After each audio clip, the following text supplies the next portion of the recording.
గురుభ్యో నమః. బదరీ క్షేత్రంలో తప్తకుండం ఉన్నది. -20 డిగ్రీల చలిలో కూడా 45 డిగ్రీల వేడితో ఆ కుండంలో నీళ్లు ఉంటాయి. ఈ వేడి కారణం కేవలం సైంటిస్టులు భూగర్భంలో ఉన్న మినరల్స్ వలన ఏర్పడ్డాయని చెప్తున్నారు. కానీ ఈ కుండం కొన్ని వేల సంవత్సరాల నుంచి ఉన్నది. స్కాంద పురాణంలో ఈ కుండం గురించి ఏం చెప్పారంటే, అగ్నిర్దేవ స్వయం తత్ర తప్తకుండమకారయేత్ స్నానార్థం భక్తజనానాం శీతాకాలే విశేషతః అని స్కాంద పురాణంలో స్కందుడి వచనం ఇది. అగ్నినారాయణుడు ఇక్కడ ప్రాయశ్చిత్తం చేసుకోవడానికి వచ్చారు. ఆయనే స్వయంగా అక్కడ తప్తకుండాన్ని సృష్టించారు. ఇంకా అగ్ని భగవానుడు ఇక్కడ ఎందుకు వచ్చారు, ఏం చేశారనే విషయాన్ని లాంగ్ లెంత్ వీడియోలో చెప్పుకుందాం.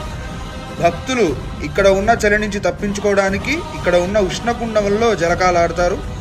ఈ ఉష్ణకుండము కూడా అగ్ని భగవానుడు అక్కడ స్థిరముగా ఉన్నాడు అని చెప్పడానికి ఒక నిదర్శనమే. స్వస్తి. గురుభ్యో నమః. బదరీ